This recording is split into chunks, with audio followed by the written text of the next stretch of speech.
Welcome to another story time with me, shiningnathan, your gay auntie.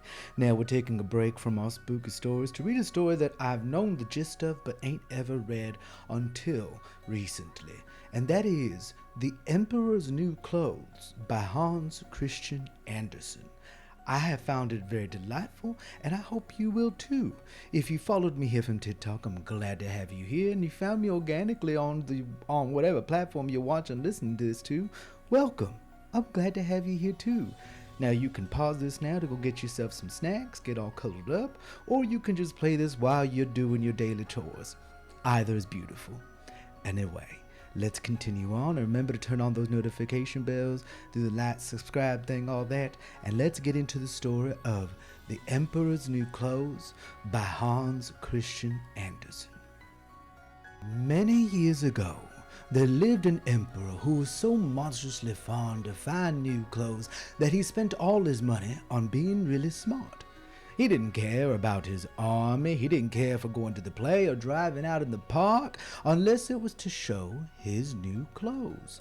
He had a coat for every hour in the day, and just as many people say about a king that he is holding a council, so in this country they always say the emperor is in his dressing room.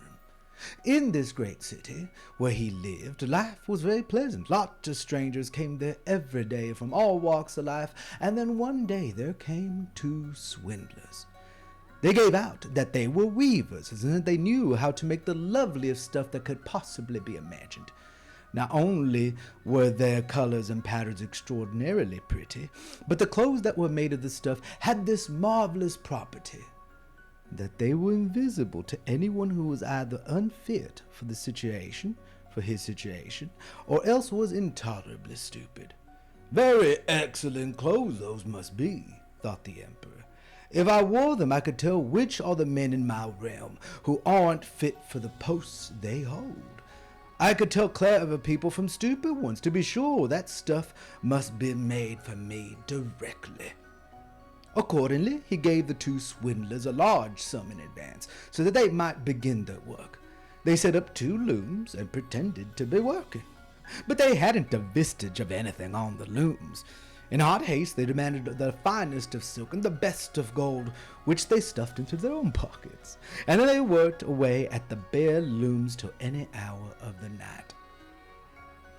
I should like to know how they're getting on with the stuff, thought the emperor. But to tell the truth, he had a little misgiving when he reflected that anyone who was stupid or unsuited to his post couldn't see the stuff. Of course, he was confident that he needed to be afraid of himself. All the same, he decided to send someone else first to see how things were. Everybody in the whole city knew what a marvelous power was in the stuff, and everybody was agog to see how incompetent and how stupid his neighbor was. I'll send my old minister down to the weavers, thought the emperor. He can quite well see how the stuff is shaping. He's an intelligent man, and has no one better fitted for the post than he. So, the worthy old minister went into the hall where the two swindlers were working at the bare loom. Heaven help us, thought the old minister, staring with all his eyes. I can't see a thing. But he didn't say so. Both the swindlers begged him to be pleased to step nearer and ask here was not a pretty pattern and beautiful colors, and they pointed to the bare looms, and the poor old minister kept staring at it. But he couldn't see anything, because there was nothing to be seen. Gracious goodness, thought he, can I be stupid? I never thought so, and nobody must get to know it. Can I be unfit for my office? No. It wouldn't do for me to say I can't see the stuff. Well, have you nothing to say about it? Said the one who was weaving. Oh, it is very charming, most delightful, said the old minister, looking through his spectacles. The pattern, the color, yes, indeed, I must tell the emperor I'm infinitely pleased with it. We are indeed glad to hear it, said both the weavers, and proceeded to describe the colors, naming them, and the uncommon pattern. The old minister listened carefully so as to be able to repeat it when he went back to the emperor. And so he did. The swindlers now demanded more money, and more silk and gold to be used in the weaving. They pocketed it all, of course, not a thread was put up, but they went on, as before, weaving at the bare loom. Very soon the emperor sent another honest official over to see how the weaving progressed, and whether the stuff could be ready to be seen soon and be ready. He fared just like the minister. He looked and looked and looked, but as there was nothing there but the empty loom, nothing could be seen. "Well, isn't this a fine piece of stuff?" said both the swindlers, exhibiting and explaining the lovely patterns that weren't there at all. "Stupid, I am not," thought the man. "It must be my nice post that I'm not fit for. That would be a good joke, but I mustn't let people notice anything." Whereupon he praised the stuff, which he couldn't see, and assured them of his pleasure in the pretty colors and the exquisite pattern. "Yes, it is positively sweet," he told the emperor. Everybody in the city was talking of the splendid stuff. At last, the emperor decided to see it while it was still on the loom, with a large suite of selected people, among them the two worthy officials who had been there before.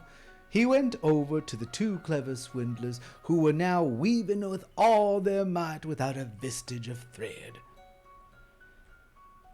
"Now, is it not that magnificent? Is it not magnificent?" said both the worthy officials. "Will your majesty deign to note the beauty of the patterns and colors?" And they pointed at the bare loom, for they supposed that all the rest could certainly see the stuff. "What's the meaning of this?" thought the emperor. "I can't see a thing. This is terrible. Am I stupid? Am I not fit to be emperor? That would be the most frightful thing that could befall me. Oh, it's very pretty.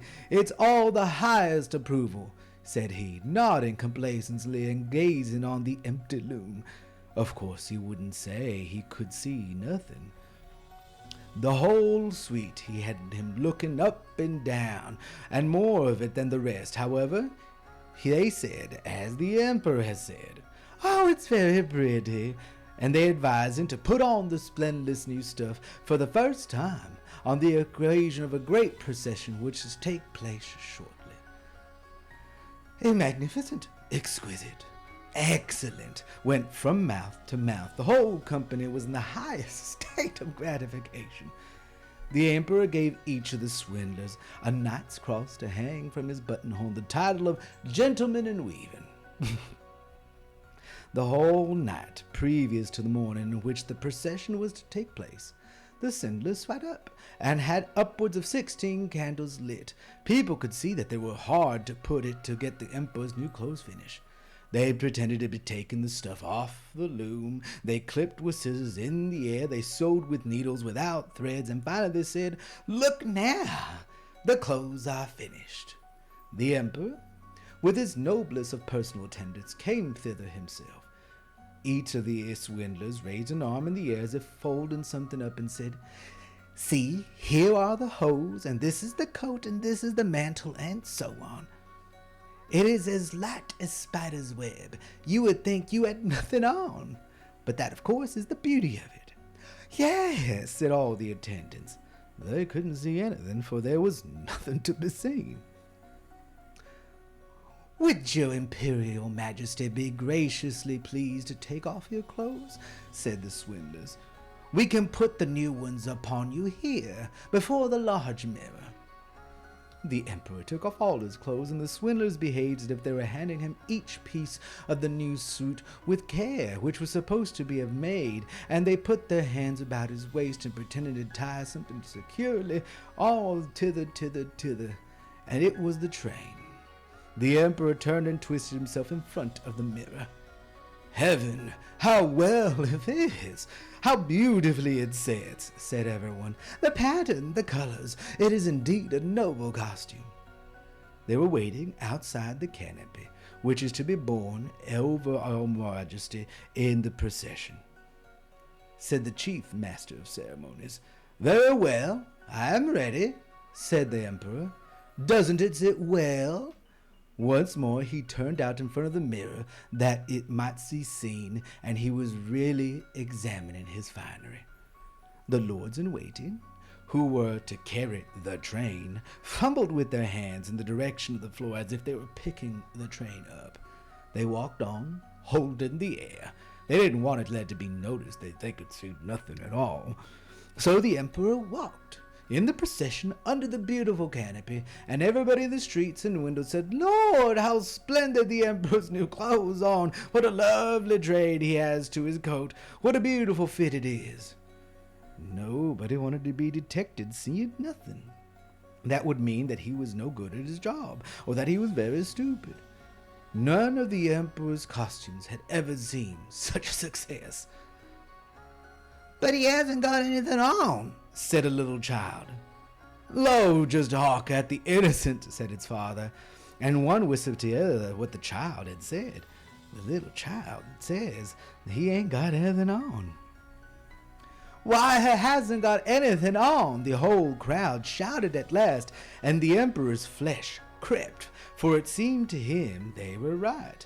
But all the same, he thought to himself, "I must go through with the procession."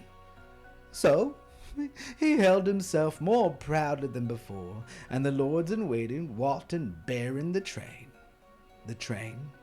that wasn't there at all. The end.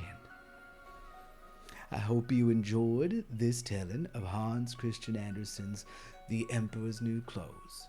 If you enjoyed this content, feel free to leave a comment. Tell me which one you like. I have wanted to consider reading stories and then ad-lib and telling you the story myself in some delightful way. Let me know in the comments if you like that.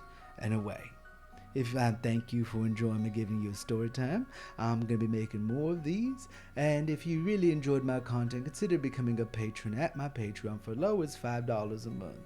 I thoroughly enjoy it. You get access to these beforehand, affirmations you get to keep, and much, much more in terms of me building a community for us. As always, I love you, take care, and don't get swindled like the Emperor.